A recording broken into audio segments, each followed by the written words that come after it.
Magandang araw sa inyong lahat guys. So sa video ito sabay-sabay nating alamin kung ilang sahod yung matatanggap ng ibang member ng PB Team para sa buwan ng Abril. So sa video ito isang topic natin na sahod is yung sahod nila ni Ralph Aberilla Vlogs at ni Mang Ili, no, sa dalawang magkakapatid na ito. So sa buwan, sahod nila ito guys sa buwan ng Abril.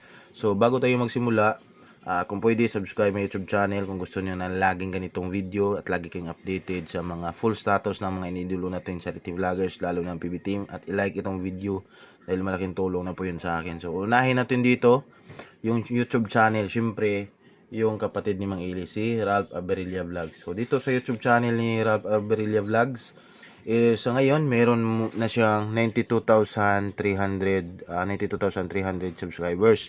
So congratulations kay Sir Rab. So malapit na siyang mahabol ni Krishna, no. Si Krishna pa lang, bilis kasi ng subscribers growth ni Krishna.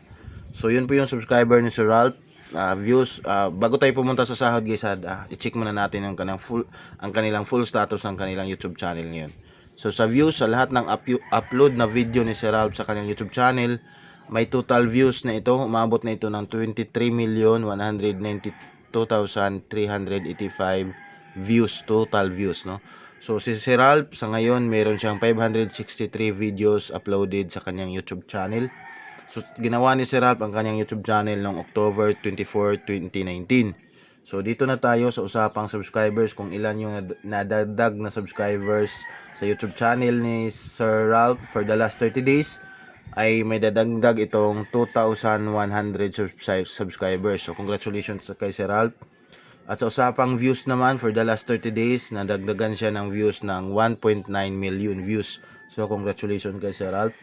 At dito sa usapang sahod, dahil ito yung topic natin. So syempre bago tayo pumunta talaga sa estimated na sasahurin niya ngayong buwan ng April, kasi nga si YouTube nagpapasahod yan sa isang beses sa dalawang buwan, sa buwan ng 20 hanggang 30.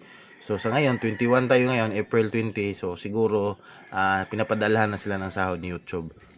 So bago tayo pumunta sa estimated talagang masasahod niya ngayong buwan, is dadaan muna tayo dito sa daily average. Itong daily average, kumbaga ito yung estimated na kita ni Sir Ralph sa isang araw sa kanyang YouTube channel. So ayan, si Sir Ralph nag daily average na kita ng $253. So i-convert natin yan into Philippine peso. 253 times 59. So ayan, ito po yung estimated na kita ni Sir Ralph sa isang araw, 14,927 pesos. So congratulations kay Sir Ralph. No, so hindi talaga natin makikalimutan yung makilimutan yung pag-congrats, diba? So, dahil masaya tayo para sa kanila. So dahil tapos na tayo sa weekly average, punta naman tayo dito sa weekly average. Kumbaga ito yung estimated na kinikita ni Sir Ralph sa loob ng isang linggo, weekly. So ayan, may weekly average siya na $1,800. So 1,800, i-convert natin yan to Philippine peso para malaman din natin kung ilan ito sa pera natin dito sa Pinas. Times 59. Ayan. Ayan, ito po yung estimated na kita ni Sir Ralph sa kanyang YouTube channel sa loob ng isang linggo, 106,200 pesos. So congratulations kay Sir Ralph. So dito na magkaalaman talaga, ito yung monthly estimated earnings. Kumbaga ito yung estimated talaga na sasahurin niya ngayong buwan, no? Sa total na yan lahat. So si Sir Ralph may estimated earnings na $7,600. Grabe, no, laki, no. 7,600, magkano kaya yung ni Sir Ralph ngayong buwan ng April? Ayan, 7,600 times 59 equals, ayan, halos mag half million na. 448,400 pesos. So yan po yung estimated na sasahurin ni Sir Ralph ngayong buwan ng Abril, no? So congratulations kay Sir Ralph. So siguro natanggap na nila ito ngayon dahil April 21 na.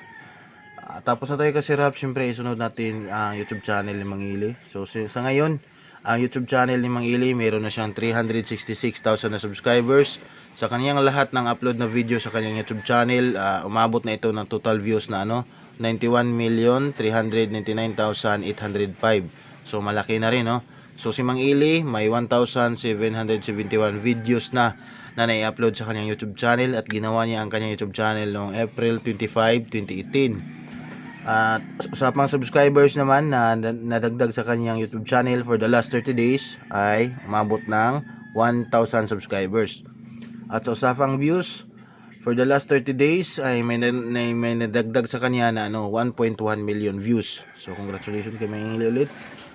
At dito sa usapang sahod naman, syempre dadaan din tayo, same sa ginawa natin kay Sir Ralph. Dadaan tayo sa weekly average. So ayan si Mang Ili, sa daily average, si Mang Ili nag-daily average ng $143. 143 times 59.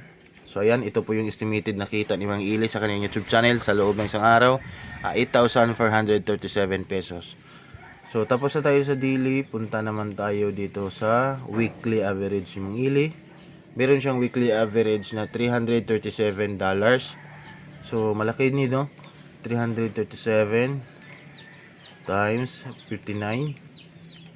Ayan, ito po yung itong weekly guys, ito kumbaga ito yung lingguhan nilang kita sa isang linggo. Ayan, may weekly average si Mang Ili nakita na 19,883 pesos, no. So congratulations kay Mang Ili. So syempre punta na tayo dito sa kung ilan talaga yung estimated na masasahod nila sa YouTube para sa buwan ngayon ng Abril. So ito po yung kay Mang Ili. So kay Sir Ralph kanina magkano ngayon? 7,600. So kung may Mang Ili is medyo mababa yung kay Mang Ili, no, $4,300. So mababa lang yan dyan, pero sa totoong pera natin sobrang napakalaki niya, no. So 4,300 times 59. So yan, ito po yung estimated na ma-payout or masasahod ni Mang Ili para sa buwan ng Abril ngayong buwan na 253,700 pesos. So congratulations kay Mang Ili, no. So siguro pumasok na itong pera na ito sa kanilang mga mga ATM or bank account or kung ano yung ginagamit nila na payment method, kasi doon kasi magsisend din, doon ito isisend ni YouTube itong sahod nila. So disclaimer lang guys, itong site na ito is ginawa ito talaga kahit sino pang YouTube channel ang i-search mo dito, kahit sa taga ibang bansa is lalabas talaga dito. At ang purpose ng site nito is talagang sinusurvey nila lahat ng YouTube channel, full status, lalo na yung kitaan, no, lahat. So disclaimer lang, at kung ano talaga yung totoong sinasahod nila ngayon sila lang yung nakakaalam. Pero kung ito is estimated lang, pero yung totoong sahod nila is hindi po malayo dito sa estimated na ito, no. Kumbaga malapit lang. So ayan guys, no. Maraming salamat sa pagpanood, at ulitin ko, kung may gusto kayong malaman sa lahat ng members ng PB Team, baka may gusto kayong malaman na din kung nakatulad nito, status na ng kanilang YouTube channel at kung ilan yung sahod nila ngayong Abril, i-comment nyo lang. Dahil hindi ko talaga maiwasan guys na may malimutan ako, no, dahil sa dami ng members ng PB Team. So ayun, maraming salamat sa pagpanood and God bless. Subscribe my YouTube channel at i-like itong video guys kung gusto niyo ng mga ganitong mga video para lagi kayong updated. So God bless inyo lahat guys, at maraming salamat panonood, at ulit congratulations ulit kay Mang Ili at kay Sir Ralph. Ayan guys, bye bye.